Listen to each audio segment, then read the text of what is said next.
नमस्कार. मुंबई 24च्या खास मुलाखत या सत्रामध्ये आज आपलं स्वागत आहे. आज आपल्या सोबत आहेत विधान परिषदेचे विरोधी पक्षनेते विनोद तावडे. तावडेंची ओळख तुम्हा सर्वांनाच आहे. तरुण तडफदार. जेव्हापासून तावडे विधान परिषदेचे विरोधी पक्षनेते झालेत तेव्हापासून विधान परिषदेत अनेक मुद्दे गाजले, अनेक प्रकरणं त्यांनी बाहेर काढली, अनेक प्रकरणांना वाचा फोडली. अशाच काही मुद्द्यांवर आणि प्रकरणांवर आज आपण तावडेंशी चर्चा करणार आहोत. तावडे साहेब नमस्कार. तावडे साहेब, पहिला प्रश्न अर्थातच जो आहे तो म्हणजे वादग्रस्त आदर्शबाबतचा. आदर्शाचा अहवाल सरकारने अंशतः स्वीकारला असं म्हणतात. त्या दिवशी नवाब मलिक सांगत होते की अंशतः नाही, पूर्णतः स्वीकारला. वादविवाद आहेत. तुमच्या मते काय की सरकारने अहवाल स्वीकारला की नाही स्वीकारला? नाही, मला असं वाटतं की राहुल गांधींनी जी मुख्यमंत्र्यांना चपराक मारली आहे, खरं म्हणजे सरकारच्या कानफाटात वाजवली आहे, ही अंशतः वाजवली आणि म्हणून अंशतः स्वीकारला. ही जर पूर्ण वाजवली असती ना, म्हणजे अंशतः आदर्शाचा अहवाल स्वीकारून काँग्रेसच्या या राज्यातल्या मुख्यमंत्र्यांनी राहुल गांधींची प्रतिमा बिघडवली आहे. राहुल गांधी एका बाजूला भ्रष्टाचाराच्या विरोधात लढण्याचा त्या फिक्कीच्या उद्योजकांच्या कार्यक्रमात बोलतात आणि त्याच दिवशी हे आदर्शाचा अहवाल फेटाळतात. आणि हा जो परस्पर विरोधाभास आहे, हा जे मोदींनी मुंबईच्या सभेतना मांडल्यानंतर राहुल गांधींनी ती दुरुस्ती सुचवली आणि तीही अर्धवट केल्यामुळे राहुल गांधींचं नाव अजून खराब झालं. म्हणजे तोपर्यंत ते तर पिक्चरमध्ये नव्हतेच. ते पिक्चरमध्ये येऊन सुद्धा जर सरकार हे स्वीकारत नाही तर याचा अर्थ भ्रष्टाचाराला पाठीशी घालायचं, ही मुख्यमंत्री पृथ्वीराज चव्हाणांची भूमिका ही अधोरेखित होते. आणि त्यामुळे हा अंशतः स्वीकारला काय आणि नाही स्वीकारला काय. म्हणजे त्यांना अशोक चव्हाण त्यांच्या राजकारणामध्ये अडचणीचे झाले होते म्हणून ते स्वीकारलं. ते तर CBIने आधी त्यांना दोषी ठरवले, तुम्ही नवीन काय स्वीकारलं. आणि त्यामुळे आमची विरोधकांची मागणी ही स्पष्ट आहे की आदर्शमुळे महाराष्ट्राचा भ्रष्टाचार हा चव्हाट्यावर आला, महाराष्ट्र बदनाम झाला. मुख्यमंत्री, मंत्री आणि बाबू सनदी नोकर यांनी एकत्रितपणे हा भ्रष्टाचार केला. यामुळे राजकीय व्यवस्थेवरचा लोकांचा विश्वास उडायला लागला. आणि अशा वेळी हे आदर्शाचं कमिशनचं रिपोर्ट न स्वीकारणं म्हणजे भ्रष्टाचारांना पाठीशी घालणं आहे. आणि तेच काँग्रेस राष्ट्रवादी करतायत. नवाब मलिकना मला विचारायचं आहे की ज्यावेळी राहुल गांधींचं वक्तव्य आलं तर नवाब मलिकना उकळ्या फुटल्या की आता मुख्यमंत्री निर्णय घ्यावा, आम्ही त्यांना समर्थन देऊ. मग हे म्हटलं असताना अजितदादांनी धमकी का दिली की तटकरे आणि टोपेवरचे तुम्ही आरोप मागे घ्या. जर राष्ट्रवादीचा पाठिंबा होता तर तुम्ही धमकी देऊन मागे का घेतलं. ते राष्ट्रवादी तेवढीच करप्ट आहे आणि काँग्रेसचे मुख्यमंत्री पृथ्वीराज चव्हाण आता त्याहून करप्ट सिद्ध झाले. बरोबर. तुम्ही आता हे सगळं म्हणालात की काँग्रेसचे मुख्यमंत्री पृथ्वीराज चव्हाण त्याहून करप्ट सिद्ध झाले. आतापर्यंत जे घोटाळे आले, म्हणजे केंद्रातले घोटाळे असो किंवा राज्यातले घोटाळे असो, मुख्यत्वे करून न्यायालयाने आदेश दिले आणि मग त्याच्यावरची चौकशी सुरू झाली. म्हणजे 2G स्पेक्ट्रम असेल, कोलगेट घोटाळा असेल. आदर्शबाबत तुम्ही न्यायालयात जाणार का? अर्थातच. म्हणजे मुळात आम्ही आदर्शबाबत न्यायालयात गेलो म्हणून हा रिपोर्ट मांडला तरी, अन्यथा मुख्यमंत्री पृथ्वीराज चव्हाणांच्या कल्पनेत हा रिपोर्ट असाच दाबण्याचा होता. म्हणजे जे मुख्य सचिव आपले आता रिटायर झाले, भांटिया साहेब, त्यांनी तर मीडियाला सांगितलं होतं की असे अनेक अहवाल पडून आहेत, हाही पडून राहील. आणि हे त्यांचं वक्तव्य ऐकलं मी तयारी केली आणि मी योगेश सागर आमच्या आमदार यांनी अतुल शहाना कोर्टात पाठवलं आणि कोर्टात मग सरकारला म्हणाला की आम्ही मांडणार आहोत. आणि म्हणून तो त्यांनी मांडला, नाही तर हा समोर लोकांसमोर आलाच नसता. आणि त्यामुळे आता जसं युती सरकार असताना श्रीकृष्ण आयोगाचा अहवाल आला जो आम्ही फेटाळला होता, त्यावेळेला काँग्रेस कोर्टात गेली, सुप्रीम कोर्टात गेली आणि त्यातल्या काही गोष्टी लागू कराव्या लागल्या. आम्ही स्वतः तेच करणार. आम्ही या आदर्शाचा अहवालाच्या विषयात हायकोर्टात जाणार, सुप्रीम कोर्टात जाणार. पण जे दोषी आहेत त्यांना जेलमध्ये टाकल्याशिवाय राहणार नाही, हे मात्र तितकंच खरं. आदर्शबाबत तुम्ही न्यायालयात आता जाणार आहात, पण ह्या सगळ्या ह्याच्यामध्ये आदर्श घोटाळा अहवाल पुढे आला, एक प्रकरण मागे पडलं, सिंचन घोटाळ्याचं. म्हणजे ह्या विधान परिषदेच्या म्हणजे असं वाटलं होतं या अधिवेशनात की हा मुद्दा, सिंचन घोटाळ्याचा मुद्दा, तो अजून मार्गी लागलेला नाही, त्याच्यावर काहीतरी वादळ उठेल. असं वाटत नाही का की हा थोडं मागं? मला वाटतं की सिंचन घोटाळा आहे की ज्याचा अहवाल आता 2 महिन्यात चितळे साहेब देतील, ओके. की त्याचं वातावरण पुन्हा चालू होणारच आहे. अच्छा. त्यानंतर विजेचा घोटाळा यांचा आम्ही काढलाच आहे. बरोबर. ते एका मागोमाग एक जी पूर्ण आगगाडीचे डबे जसे लागायचे, जे भ्रष्टाचाराचे यांच्या बोगी पूर्ण लागलेल्या आहेत आणि एक एक करून ती आम्ही बोगी उघडणार आहोत. आणि जनतेसमोर हे काँग्रेस आणि राष्ट्रवादींनी गेल्या 15 वर्षात महाराष्ट्र कसा पोखरून काढला आहे, अक्षरशः पोखरून काढला आहे, हे आम्ही जनतेसमोर आणल्याशिवाय राहणार नाही. आणि त्यामुळे आता चितळे साहेबांनी अहवाल दिला रे दिला की त्यातले सगळे दोषी बाहेर पडतील आणि त्याच्यावर पण आम्ही आंदोलन चालू करू. सिंचनाच्या घोटाळ्याबाबत जो आतापर्यंत मुख्यमंत्र्यांनी जी भूमिका घेतली, म्हणजे राष्ट्रवादी ला कॉर्नर बाजूला करायची किंवा पंखाखाली घेण्याची, त्याबाबत आपल्याला काय वाटतं? मुख्यमंत्री फार हुशार आहेत.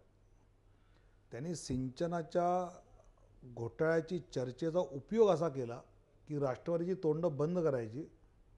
म्हणजे मला तर असं वाटतं की एखादा मुख्यमंत्री जे आघाडी सरकार चालवतं, आम्ही पण युती सरकार चालवलं, आमच्यातही मतभेद होते की आमच्यातही मतभेद होते, पण आम्ही एकमेकावर कुरघोडी करण्यासाठी राज्याचं नुकसान नाही कधी केलं. इथे मुख्यमंत्री पृथ्वीराज चव्हाण अजितदादावर कुरघोडी करण्यासाठी राज्याचं नुकसान करत आहेत. म्हणजे नुकसान झालं तरी चालेल, पण ह्यांच्यावर कुरघोडी करेन. माझं असं मत आहे की जर या राष्ट्रवादी काँग्रेसच्या सिंचन खात्यात भ्रष्टाचार झाला आहे तर तो भ्रष्टाचार काढला पाहिजे, त्याची चौकशी झाली पाहिजे, त्याच्या दोषीवर खटले दाखल केले पाहिजेत, त्यांना गुन्हे त्यांचे दाखल झाले पाहिजेत, त्यांना जेलमध्ये घातलं पाहिजे. नुसता बागुलबा उभा करेन आणि माझी बाकी 4 कामं करून घेईन असं जर मुख्यमंत्री वापरणार असतील या सिंचन घोटाळ्याला, आम्ही ते वापरू देणार नाही. आम्ही दूध का दूध पाणी का पाणी, आणि मग या सिंचन घोटाळ्या पाठीशी घालायचं काम पृथ्वीराज चव्हाण करत आहेत, हेही आम्ही जनतेसमोर आणल्याशिवाय राहणार नाही. अजून एक आक्षेप जो घेतला जातो या सगळ्या याच्यामध्ये की बऱ्याच वेळा विधान परिषदेत मध्ये किंवा विधानसभेमध्ये विरोधक गोंधळ घालतात आणि त्यामुळे एखाद्या मुद्द्यावर साधक बाधक चर्चा होत नाही, जनतेपर्यंत त्या चर्चेची माहिती जात नाही. त्यामुळे अनेकदा असं होतं की सिंचन घोटाळा म्हणजे काय हेच जनतेला कळत नाही, किंवा आदर्श घोटाळा काय हेही बऱ्याच लोकांना अद्याप कळलेलं नाही. तर ही रणनीती कुठेतरी बदलायला पाहिजे असं वाटतं आपल्याला. असं की रणनीती आम्ही अनेक वेळा वेगवेगळ्या पद्धतीने बदलत गेलो, पण शेवटी असं आहे की समोरचं सरकार जर संवेदनशील असेल ना तर त्याला ते कळतं. लातों के भूत बातों से नहीं मानते ही अडचण झाली आमची. मला ज्यावेळी लोक प्रश्न विचारतात की संसदेमध्ये तुम्ही कोळशावर सभागृह बंद केलं तर 42 कोटीचं नुकसान झालं, तुम्ही 2Gवर बंद केलं तर जवळजवळ 22 कोटीचं नुकसान झालं, 8 दिवस 14 दिवस संसदेचं काम बंद पडलं, हे खरंच आहे. पण हे बंद पडल्यामुळे जो सरकारवर दबाव आला आणि त्यामुळे 2Gचे रिटेंडर झाले, कोळशाचं रिऑक्शन झालं, यातून जवळजवळ 10,000 कोटी आणि 48,000 कोटी असे 58,000 कोटीचा फायदा झाला ना. नुकसान झालं 42 आणि 22 कोटीचा, पण फायदा किती झाला. हा जर दबाव विरोधी पक्षाने आणला नसता, आणि शेवटी यांना ही भाषा हीच कळते हो की तुमच्या या पद्धतीच्या वागणुकीमुळे तुम्ही सभागृहाचं कामकाज चालू देत नाही, याला कारण तुम्ही आहात. हे ज्यावेळी लोकांमध्ये जातं, लोकांचा दबाव उत्पन्न होतो आणि त्यातून सरकारला, कारण शेवटी अधिवेशन चालवणं ही जबाबदारी सरकारची असते आणि त्यामध्ये आपण अपयशी होतो, हा जो एक फील वाढतो, त्यावेळी मग सरकारने 2Gची चौकशी लावली, त्यानंतर सरकारने सिंचनाची चौकशी लावली. आणि मान्य करा, आम्ही 5 दिवस सभागृहाचं कामकाज बंद केल्यानंतर 6व्या दिवशी मुख्यमंत्री मान्य केलं. हे पहिल्या दिवशी का नाही मान्य केलं? कारण ह्यांना भ्रष्टाचार पाठीशी घालायचं हेच काम आहे आणि विरोधक दबाव आणतात, मग म्हणणार की हे कामकाज बंद पडतात. मला वाटतं की सरकार संवेदनशील असताना तर आम्ही चर्चा केली असते, आम्हाला चर्चा करायला आवडतं आणि आम्ही चर्चा करतो सुद्धा. म्हणजे विधिमंडळामध्ये आधी तर प्रश्नोत्तराच्या तासाच्या आधीच कामकाज बंद पडायचं. आता आपण पाहिलं असेल की विधान परिषद आम्ही आधी सुरू केलं आणि नंतर विधानसभेत सुद्धा की प्रश्नोत्तर आम्ही होऊ देतो आणि त्यानंतर आम्ही कामकाज बंद पाडतो. मला असं वाटतं की शेवटी प्रश्नाच्या माध्यमातून जनतेचे अनेक प्रश्न मार्गी लागतात, तर ते एक महत्त्वाचं आयुध आहे लोकशाहीतलं. ते आम्ही पार्लमेंटरी आयुध वापरायला नक्की सगळ्यांना देतो. आणि पुढच्या ह्याच्यात जर आमचा आग्रह असेल तर सरकारने जर ऐकला नाही तर कधी कधी मग सरकारला वठणीवर आणायला असं एखादं महत्त्वाचं पाऊल उचलावं लागतं. ते मनाविरुद्ध असतं, पण उचलतो आणि त्याचा परिणामसुद्धा आम्ही पाहतो की त्यातून मिळतं. तर आत्ताच तुम्ही थोड्या वेळापूर्वी उल्लेख केला वीज घोटाळ्याचा, तर एक थोडक्यात दर्शकांसाठी सांगू शकाल, थोडक्यात वीज घोटाळा नेमका काय? वीज घोटाळा म्हणजे अतिशय बुद्धिमत्तेने गेल्या 8-10 वर्षात महाराष्ट्रातल्या जनतेचे 73,000 कोटी कसे लाटले गेले याचं मूर्तिमंत उदाहरण म्हणजे वीज घोटाळा आहे. सोपी गोष्ट आहे की आपल्याला केंद्राच्या कोळसा कंपनीकडनं कोळसा दिला जातो, आपण तो सगळा उचलत नाही का? तर तो निकृष्ट दर्जाचा आहे असं आपण म्हणतो. आणि म्हणून आपण आयात करतो प्रायव्हेटांकडं. आता प्रायव्हेटांकडे आयात करून त्याला जी आपण किंमत देतो, ती किंमत देताना त्याची क्वालिटी बघून दिलं पाहिजे. म्हणजे आपल्या देशी कोळशातनं जो उष्मांक निघतो तो कमी असतो, म्हणून आपण तिप्पट दर देऊन आयात कोळसा घेतो. पण त्याच्यामध्ये तिप्पट दर दिल्यानंतर तिप्पट उष्मांक वाढला पाहिजे, पण तो वाढतो केवळ 25%. मग हे कशासाठी? आणि असा जवळ 7,500 कोटी रुपये आपण आयात कोळशामध्ये अनावश्यक जास्त दिले, हे मी कागदपत्रासह सिद्ध करून दाखवलं.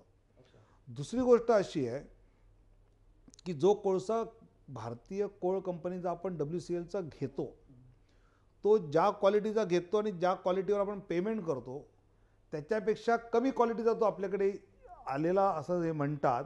आणि त्यातून मग वीज उत्पादन जेवढं झालं पाहिजे तेवढं वीज उत्पादन झालेलं नाही. असं 12,500 कोटी रुपयाचं वीज उत्पादन झालं नाही, हे मी आकडेवारीहून सिद्ध केलं. आणि यात माझा आरोप आहे की हा कोळसा कमी दर्जाचा नसतो, तो वाटेत तो कोळसा लंपास केला जातो, लुटला जातो. कोळसा कमी येतो आणि कमी कोळशातनं कमी वीज निर्माण होते. आणि म्हणून हे सांगतात की हा उष्मांक कमी आहे, ही लूट चालवली आहे. आणि या लुटीमध्ये मंत्र्यापासून ते खालपर्यंत सगळे दोषी आहेत, हे मी कागदपत्रावर दाखवून दिलेलं आहे. आता तुम्ही सांगितलं की वीज घोटाळा जो आहे, आता मागणी होते दिल्लीप्रमाणे की आमचं वीज दर कमी करा, मुंबईत आणि महाराष्ट्रात वीज दर कमी करा. कोळसा घोटाळा जर थांबला तर वीज दर कमी होतील? महाराष्ट्रात कसं आहे की महाराष्ट्र सरकारची कंपनी वीज निर्मिती करते, दिल्लीत ते नाही आहे. दिल्लीमध्ये रिलायन्स आणि बाकी टोरंटो प्रायव्हेट कंपन्या आहेत. दिल्लीमध्ये वीज निर्माण होत नाही. दिल्ली हे पूर्णतः हरियाणावर विजेसाठी आणि पाण्यासाठी अवलंबून आहे. आणि हवामानासाठी ते काश्मीरवर अवलंबून आहे. दिल्लीला स्वतःचं असं काही नाहीच आहे, सगळं बाहेरचं आहे. पण आपल्याकडे स्वतःची वीज निर्मिती आपण करतो.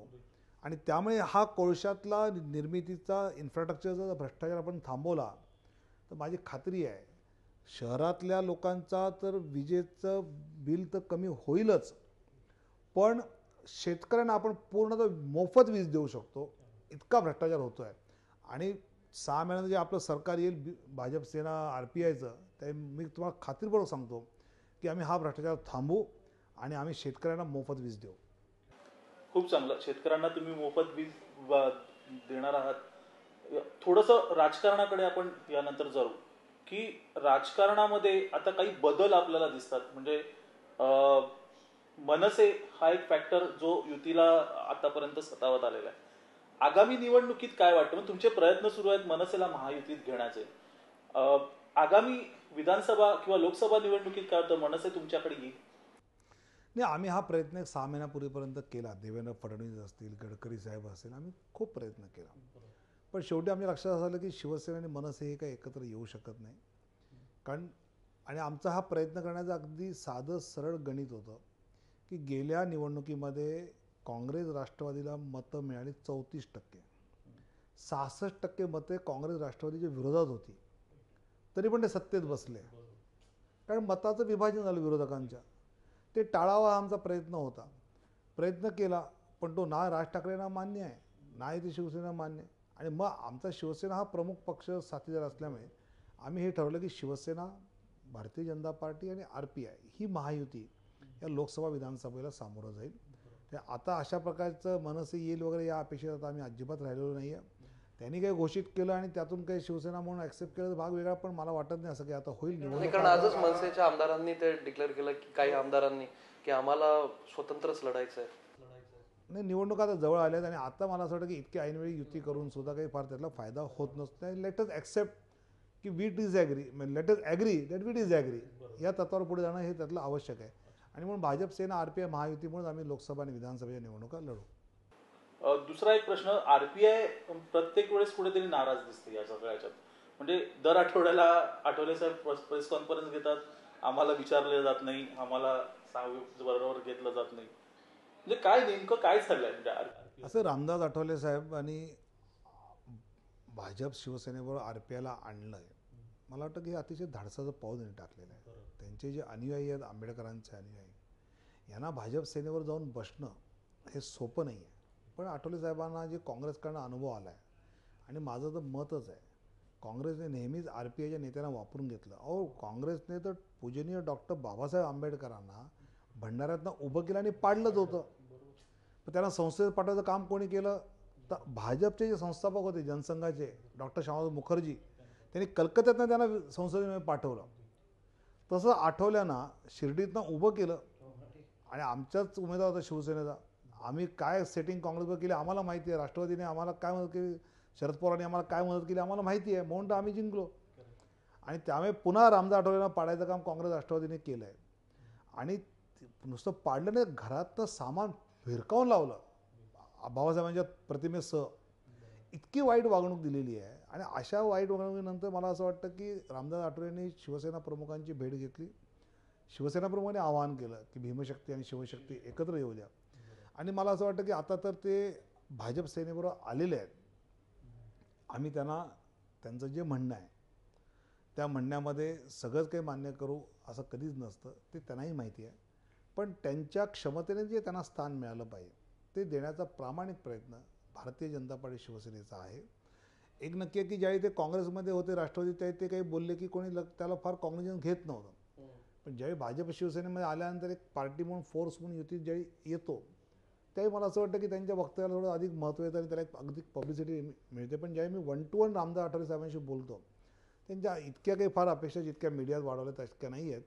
काही अपेक्षा आहेत, त्यांच्या कार्यकर्त्यांच्या आहेत, त्यांच्या स्वतःसाठी अजिबात नाही आहेत, लोकांसाठीच्या त्यांच्या आहेत. आणि त्या मला असं वाटतं की आम्ही पूर्ण करू शकू अशा प्रयत्नामध्ये आम्ही आहोत. विशेषतः जसं आम्ही आठवले साहेबांची खासदारकीचा मुद्दा आहे.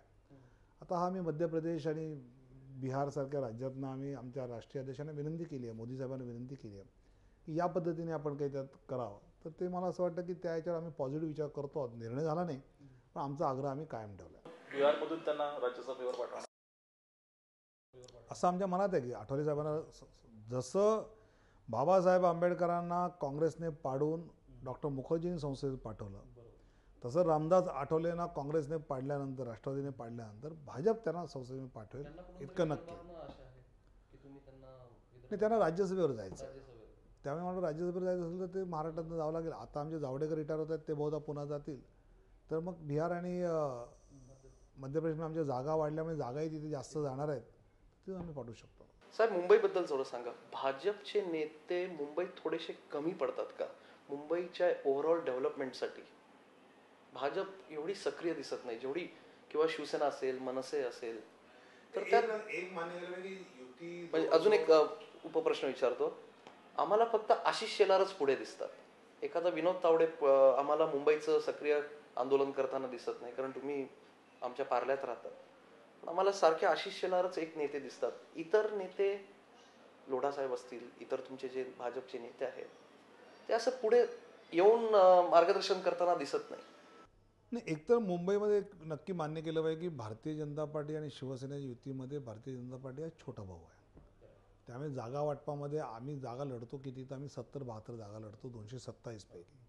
त्यातनं आमचे 30-34 येतात. त्यामुळे स्वाभाविकपणे 227 मतदारसंघापैकी 34 मतदारसंघात तुमचं अस्तित्व पॉलिटिकल असणं हे स्वाभाविकपणे त्या पक्षाला एक छोटी भूमिका घ्यायला भाग पडतं. पण अर्थात आमचे आमदार पाहिले तर 6 जर मनसेचे आहेत तर 5 भाजपचे आणि 4 शिवसेनेचे. म्हणजे आम्ही आमदारांनी जास्त निवडून आणलेले सुद्धा आहे. पण तरीही म्हणावा तितका रोल जो विशेषतः मुंबई शहर म्हटलं की महापालिका म्हणून आहे, त्यात आम्ही लहान असल्यामुळे लहान पार्टनर आहोत. त्यामुळे स्वाभाविकपणे तो रोल आम्हाला तिथे नक्कीच खेळता येत नाही, हे त्यातलं वास्तव आहे. आणि आंदोलन म्हटली तर असं आहे की शेवटी भारतीय जनता पार्टी मुंबईचा जो अध्यक्ष असतो त्याच्या नेतृत्वाखालीची आम्ही सगळी आंदोलन करतो. म्हणजे आम्ही जर केंद्रातला एखादा नेता आला, त्याची सभा असेल, तर त्या सभेचं अध्यक्षपद भाजप मुंबईच्या अध्यक्षपदाकडेच असतं. आणि त्यामुळे त्या अध्यक्षाला अगदी रामभाऊ नाईक होते, नंतर वेदप्रकाश गोयल होते, किरीट सोमय्या, मी पण होतो. मी असताना सरकार होतं. आणि मला आठवतं की हे जे आता MUTP वगैरे सगळं चालू आहेत, हे तर त्यावेळी अटलजींनी वर्ल्ड बँकेचं मोठं लोन सँक्शन करून दिलं. आणि ते सँक्शन करावं म्हणून एक शिष्टमंडळ मी घेऊन गेलो होतो. शिष्टमंडळात कोण कोण होतं? प्रमोद महाजन साहेब, रामभाऊ नाईक, जयवंतीबेन मेहता, सुरेश प्रभू, मनोहर जोशी. आणि ते नेतृत्व कोण करत होतो?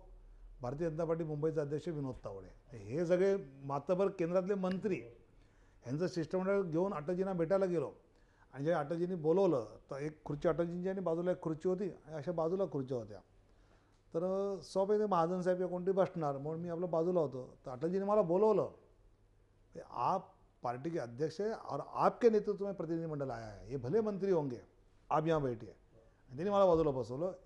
एक भारतीय जनता पक्षामध्ये त्या मुंबई विभागाचा जो अध्यक्ष आहे त्याला एक वेगळा प्रॉमिनन्स आम्ही ठरवून दिला. आणि त्यामुळे आमच्याकडे नवीन नवीन तरुण नेते जे तयार होतात याचं कारण हे की अशीच एक संधी मिळते आणि त्या संधीचं आम्ही सोनं करतो आणि जे सोनं करतात ते पुढे येतात. हाच माझा प्रश्न होता की तुम्ही संधीची सोनं केलं, थोडेसे शेलार कमी पडतात का? मला असं वाटतं त्यांची सुरुवात झाली आता. आणि जी सुरुवात झाली आणि ज्यात आपण बघतो आहोत, आता परवा मोदींची सभा असेल की ज्यामध्ये नक्की एक 80-90% श्रेय तर आशिष शेलारांचं आपण मान्य केलंच पाहिजे. त्याच्या आधी त्यांनी रेल्वेचे इश्यूज घेऊन विषय त्यातला जो केला आहे तोही मला वाटतं की अतिशय स्तुत्य होता, अभिनंदनीय होता. पण नक्की जसं महापालिकेमध्ये जो रोल प्ले करायला पाहिजे, जे आशिष शेलारांचं ज्या विषयातलं थिंकिंग आहे, अभ्यास आहे, तो जर पाहिला तर अधिक करू शकतो. पण पुन्हा तिथे आमची जी लहान भावाची भूमिका येते त्यात अनेक गोष्टी ज्या अडतात. पण आता सुरुवात झाली आहे. तसं आशिषला अध्यक्ष होऊन 6-8 महिने झालेले आहेत. मला वाटतं 3 वर्षाचा कालावधी असून पुढे अधिक चांगलं काम होऊ शकतं. आप पक्ष चं आव्हान मोठं उभं राहिलंय. कदाचित ते भासवलं तरी जात आहे की मोठं आव्हान आहे. मुंबईत हा पक्ष पुन्हा हा सक्रिय होतोय आणि त्यांचा रोख तुमच्याकडेच असणार आहे. म्हणजे मुंबईतल्या अध्यक्ष कदाचित दमानिया मॅडम होतील, त्यांनी तुमच्या नेत्यांवर म्हणजे गडकरी साहेबांवर आरोप केले होते. आपच्या आव्हानाकडे तुम्ही कसं बघता? आम आदमी पार्टीचा मी दिल्ली म्हणून वेगळा विचार करतो, मुंबई म्हणून महाराष्ट्र म्हणून वेगळा विचार करतो.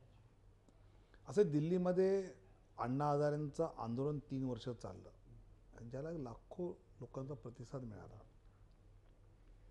अरविंद केजरीवालांची NGO ग्राउंड लेवलला ॲक्टिव्ह होती आधीपासून आणि त्याचाही प्रतिसाद खूप चांगला त्या आंदोलनामध्ये पाहायलाही मिळाला आपल्याला. आणि ह्या 3 वर्षाच्या बॅकग्राऊंडचा एक स्वाभाविक परिणाम हा निवडणुकीमध्ये आम आदमी पार्टीला मिळाला. आणि तो अधिक यासाठी मिळाला की काँग्रेसची पिछाड जरा जास्त झाली.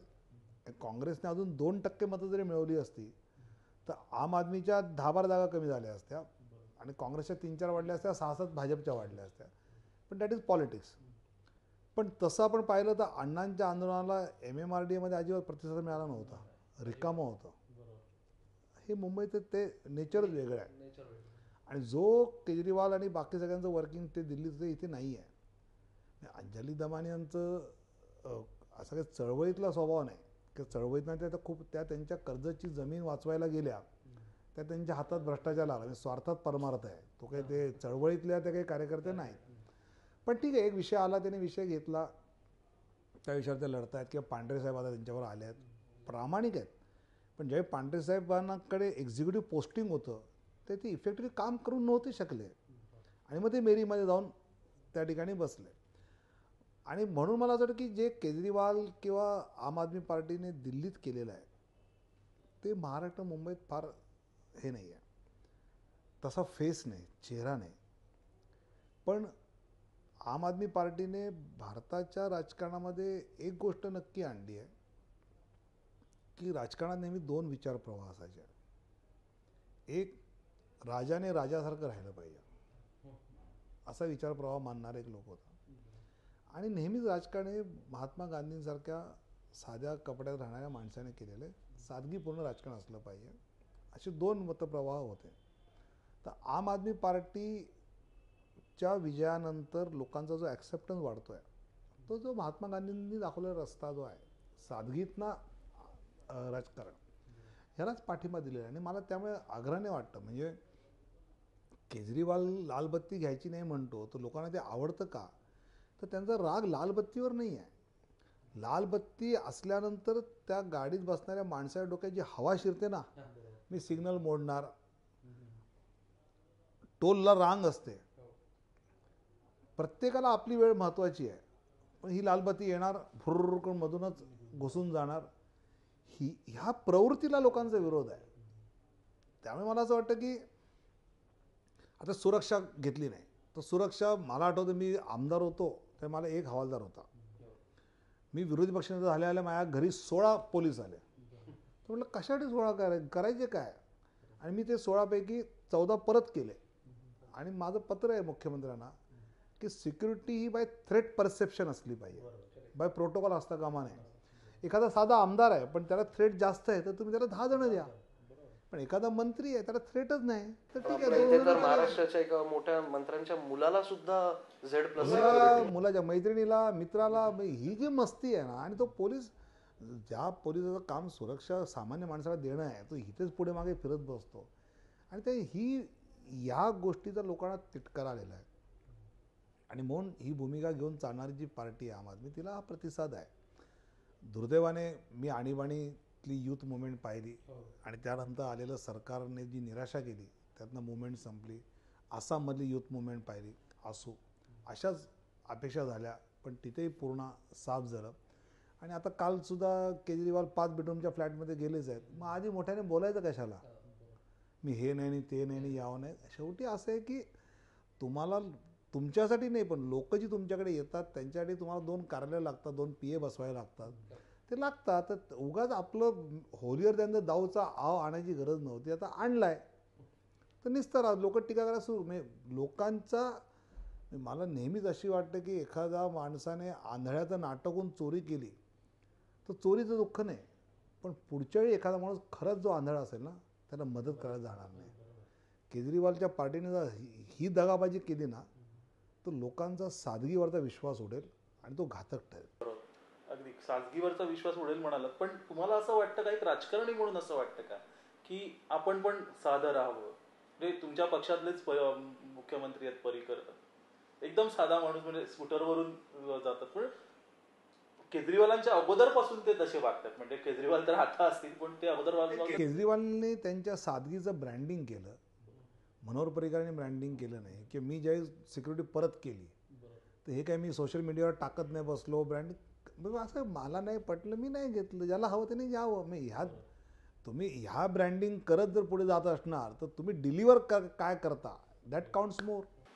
तावडे साहेब, मला एक सांगा, देवेंद्र फडणवीस तुमचे प्रदेश अध्यक्ष, आम्ही त्यांना एक असं अग्रेसिव्ह नेता म्हणून ओळखतो, पण प्रदेश अध्यक्ष झाल्यानंतर त्यांचं थोडंसं अग्रेशन किंवा त्यांची जी एक भूमिका तुम्हा आतल्या भाजप लोकांना मान्य नाही का?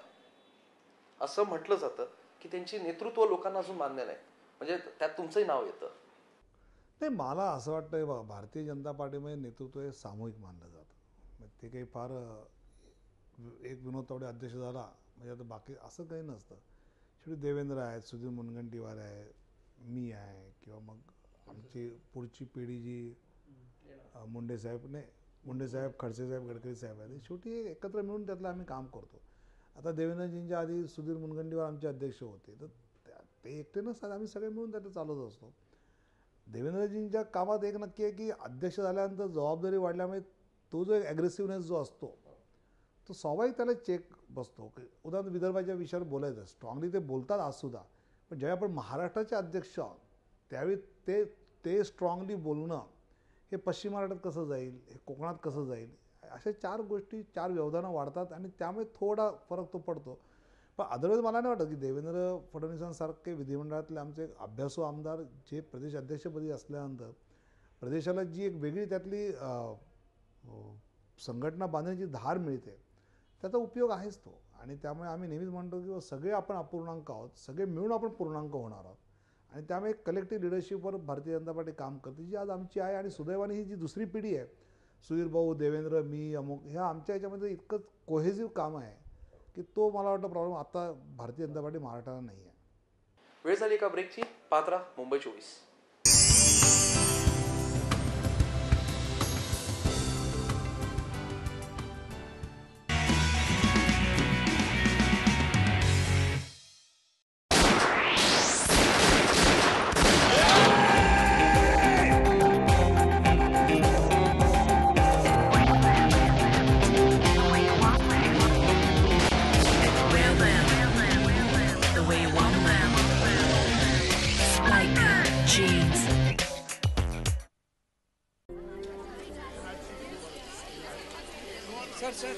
क्या आप जानते हैं कि आजकल गहने की कीमत सेल्समैन ही क्यों बताता है, सोने पे क्यों नहीं लिखा होता? पता नहीं सर। कई ज्वेलर्स तो अपने इश्तिहारों और एडवर्ट्स में मेकिंग चार्जेस भी लिख देते हैं, लेकिन मजाल है कि सोने का दाम लिखे हैं। साबुन और चीनी के दाम तो सामने दिखते हैं, लेकिन गहनों पे दाम नहीं लिखा होता। क्यों मालूम?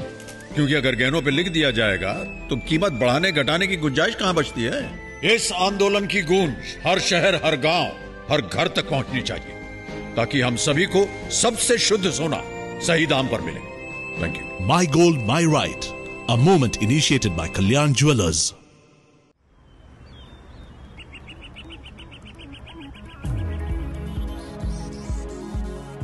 Realty, infrastructure, hospitality,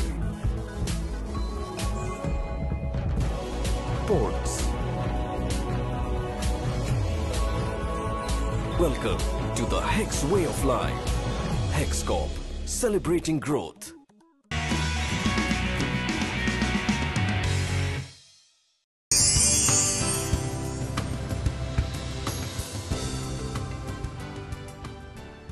ब्रेक नंतर पुन्हा आपलं स्वागत. आपण चर्चा करतोय विनोद तावडे यांच्याशी. तावडेजी, पुढचा प्रश्न असा आहे की भाजप हा पक्ष पार्टी विथ द डिफरन्स म्हटलं जातं. म्हणजे हा पक्ष तत्वानुसार चाललेला आणि खरंच संघाची एक परंपरा, संघाच्या मुशीतून तयार झालेले कार्यकर्ते, नेते, कुठेतरी एक विचारधारा घेऊन पुढे जाणारी कार्यकर्ते, नेते या पक्षात दिसतात. पण गेल्या काही वर्षात पक्षांतर्गत हेवेदावे वाढले. तर म्हणजे कार्यकर्ता, म्हणजे मी तर असं म्हणेन की प्रत्येक कार्यकर्त्याला नेता व्हायचा आहे, कार्यकर्ता म्हणून राहायचं नाही. ही परिस्थिती आज पक्षात का आली? एक तुम्ही गोष्ट समजून घ्या की काँग्रेस असेल, समाजवादी पार्टी असेल, बसपा असेल, शिवसेना असेल, इथे एका घराण्यामध्ये नेतृत्व आहे. त्यामुळे तिथे नेतृत्वावरनं असं कुठला मुद्दा येणारच नाही. कम्युनिस्ट पार्टी आणि भारतीय जनता पार्टी या केडर बेस्ड पार्टी आहेत. वर्षानुवर्ष अटलजी अडवाणींचं एक नेतृत्व होतं आणि ज्यावेळी आता ते पुढच्या पिढीकडे यायचं आहे तर मधल्या काळात एक 4-5 नेते असे तयार झालेले असतात आणि ते 4-5 नेते तयार झाले, ह्यातलं कोण सिलेक्ट करायचं. तर यात माझं असं मत आहे की थोडंसं अशावेळी संघर्ष, घर्षण हे होतंच. म्हणजे जसे आपण मुंबईचे आता सगळेजण आहोत, तर मुंबईची 1 नंबरवरची लोकल जे 3 वर जाते ते थोडा खडखडाट होतो की नाही, तर तो होतो. ज्यामुळे पिढीचं जे बदल होतो, तो पिढीचा बदल होत असताना मला नक्की असं वाटतं की थोडं मतभेद हे असतात, ते मनभेद नसतात. आणि त्यामुळे ज्यावेळी अडवाणी आणि अटलजींच्या नंतर आता नेतृत्व यायचं तर कुणाला जायचं, मग ते प्रमोदजींचं यायचं का, नायडूंचं यायचं का, जेटली येणार का, सुषमाजी येणार का, असं. आणि सगळेजण आपापल्या परीने, आपापल्या क्षमतेने, बरोबरीने होते. पण ज्यावेळी एकदम अचानक लोकप्रियतेमध्ये नरेंद्र मोदींचं एकदम नाव पुढे आलं तर ते सगळ्यांनीच मान्य केलं ना. मला असं वाटतं की ज्यावेळी एखादं सुपर नाव येतं ते इतरही मान्य करतात त्याच्यामध्ये. आणि तेवढं झालं. तसं ते ज्यावेळी पश्चिम बंगालमध्ये ज्योती बसूंच्या नंतर निवड झाली भट्टाचार्यांची आणि मग ते सीताराम येचुरी वगैरे गोष्टी तिथेही झाल्या. कारण जिथे घराणेशाही आहे तिथे सिद्धच आहे की ह्यांच्यानंतर तो, त्यांच्यानंतर तो, तिथे चर्चेला वावच नाही आहे. इथे तसा चर्चेला वाव आहे. सामान्य पोस्टर लावणारा कार्यकर्ता उद्या राष्ट्रीय अध्यक्ष जो होऊ शकतो. आणि अशा ठिकाणी मला वाटतं की कर्तृत्वाच्या आधारे जर पुढे जात असतील तर एक फेज अशी नक्की येते ज्यावेळी जनरेशन चेंज होते, जनरेशन पिढी बदलते. आणि त्या पिढी बदलण्याच्या वेळी नक्की हे झालेलं आहे तर आम्ही मान्य करतो. पण मोदींच्या नावाच्या घोषणेनंतर पूर्ण महाराष्ट्र, देशभर आता ते चित्र अजिबात डिफरन्सेस राहिलेले नाही. पुढचा प्रश्न असा आहे की ह्या सगळ्या बदलाला सामोरे जाताना, म्हणजे आता मोदीजींचं नाव पुढे आलेलं आहे, ते आता पंतप्रधान पदाच्या उमेदवारीत आहे, हे सगळं होत असताना महाराष्ट्रातला सर्वसामान्य भाजप कार्यकर्ता आणि नेता मोदीजींना पंतप्रधान म्हणून कसा बघतो? मला वाटतं की महाराष्ट्र काय आणि देशातला कार्यकर्ता सोडा, सामान्य माणसाला, जसं मगाशी म्हटलं, आदर्शमध्ये सरकारी अधिकारी आणि मंत्री एकत्र आल्यानंतर लोकांचा राजकीय व्यवस्थेवरचा विश्वासच उडाला. म्हणजे अण्णा हजारेंच्या आंदोलनाला एवढा प्रचंड पाठिंबा का मिळाला? त्याचं कारण लोकांना असं वाटतं की आता हे सगळे सत्तेत बसलेले सगळे चोर आहेत, हे अधिकारी चोर आहेत, त्या लोकांचा पॉलिटिकल सिस्टीमवरचा विश्वास उडाला की यातून काहीच होऊ शकत नाही, चलता आहे, हा अप्रोच डेव्हलप झाला आहे. पण त्याचवेळी देशाच्या एका राज्यामध्ये नरेंद्र मोदी नावाचं असं एक नेतृत्व आलं की त्याने त्याच्या राज्याचा विकास करून दाखवला, त्याने त्याच्या राज्यात भ्रष्टाचार थांबवून दाखवला. मी खाणार नाही, कोणाला खाऊ देणार नाही.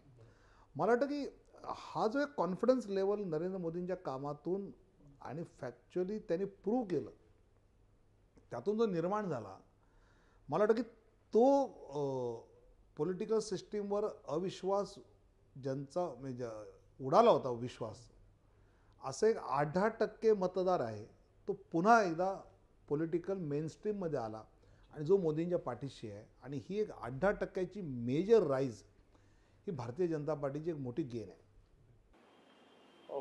या सगळ्या घटनेमध्ये म्हणजे आता ज्या नजीकच्या काळात काही घटना घडल्या भाजपच्या राष्ट्रीय पातळीवर म्हणा, राज्य पातळीवर म्हणा, ह्या एक मोठे बदल संकेत मिळालेत. काही ठिकाणी झाले बदल, लोकांनी पाठिंबा दिला आपल्याला. पण त्याचबरोबर एक असं लक्षात आलं की राष्ट्रीय स्वयंसेवक संघ ही पुन्हा कुठेतरी सक्रिय झाली आणि तिने भाजपलाही सक्रिय केलं. आपल्याला काय वाटतं? एक तर नक्की आहे की बाबा आम्ही सगळे राष्ट्रीय स्वयंसेवक संघाचे स्वयंसेवक आहोत आणि भारतीय जनता पार्टीमध्ये असणारा एक 50-60% कार्यकर्ता संघाच्या मुशीतनं तयार झालेला असतो, हेही वास्तव आहे. पण कधीकधी ज्या ठिकाणी संघ नाही त्या ठिकाणी भाजप पोचलं आहे, त्यातनं कार्यकर्ते वाढले आहेत, पसारा वाढलेला आहे आणि त्या सगळ्या ह्याच्यातनं भारतीय जनता पार्टीची वाढसुद्धा झालेली आहे. पण अर्थात शेवटी कुटुंब, एकत्र कुटुंब असलं, काही भावंड जरी असली तरी त्या कुटुंबातला जो प्रमुख असतो त्याला कुठेतरी एक आपली भूमिका त्यावेळी बजावायची असते. ती भूमिका मला असं वाटतं की संघ बजावतो आणि ती आम्ही आनंदाने स्वीकारतो सुद्धा. आणि मग कुटुंब प्रमुख म्हणून संघ आम्हाला सांगत असतो आणि कुटुंबाचे एक सदस्य म्हणून आम्ही ते ऐकतही असतो, कारण ते ऐकण्यामुळे आमची ताकद वाढत असते. आणि म्हणून मला वाटतं संघ आणि भाजप हे एका कुटुंबातले, संघ हा कुटुंब प्रमुख ह्याने आम्ही मान्य केलेलं आहे. अच्छा, म्हणजे संघाची लुडबुड कधी वाटली नाही? नाही, आणि लुडबुड करतही नाही. म्हणजे केव्हा तरी एखाद्या विषयावर संघाचं एखादं मत असतं, अन्यथा कधीच संघाने तर पूर्णपणे तुमचं राजकीय क्षेत्र आहे, तुम्ही स्वायत्त आहात, तुमचे निर्णय तुम्ही घ्या, तुमचे पैसे तुम्ही गोळा करा, तुमची माणसं तुम्ही नेमा, पूर्ण स्वातंत्र्य दिलेलं आहे. आणि ज्यावेळी या पक्षामध्ये एखाद्या राजकीय व्यवस्थेमध्ये काही म्हणावंसं वाटतं तरी जे उचित ठिकाणी त्यांनी म्हणत असतात. पण अदरवाईज संघाची लुडबुड काय, हस्तक्षेप पण कधी नाही.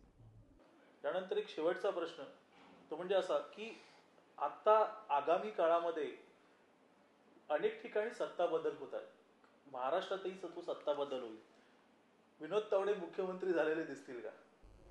वाटतं सत्ता बदल होणं महत्त्वाचं आहे आणि सत्ता बदल होत असताना भाजप सेना RPI यांची सत्ता येणं ही केवळ आम्ही सत्तेत जाऊन मंत्री होण्या किंवा मुख्यमंत्री होण्यासाठी नाही आहे. तर हा जो बदल आहे, हा बदल मला असं वाटतं की गेल्या 15 वर्षामध्ये भाकरी परतली नाही तर करपते, घोडा का अडतो, शेवटी बदलावंच लागतं. आणि हा बदल ह्या राज्याच्या जनतेच्या हितासाठी आहे. आणि म्हणून मला असं वाटतं की स्वाभाविकपणे अशावेळी ज्यावेळी बदल लोकांना अपेक्षित आहे तो सत्तेतला बदल अपेक्षित आहे. माणूस हा असेल किंवा तो असेल. आणि स्पेसिफिक मुद्दा मुख्यमंत्रीपदाचा व्हायला आवडेल की नाही तर नक्की आवडेल. पण यावेळी याच्या आम्ही निवडणुकांमध्ये ठरवलं आहे की गोपीनाथ मुंडे साहेबांच्या नेतृत्वाखाली आमच्या या निवडणुका लढायच्या आहेत. आणि त्यामुळे जेव्हा की सत्तेत आम्ही येऊ तर भाजपचं नंबर 1चं जे पद असेल ते अर्थात मुंडे साहेबांचं असेल. तर हे होते विनोद तावडे. जसे तरुण तसे विचारही त्यांचे तरुण आहेत, वेगळे आहेत, तडफदार आहेत. आपण पाहत होतात त्यांना मुंबई 24 वर. याही पुढे पाहत राहा मुंबई 24. नमस्कार.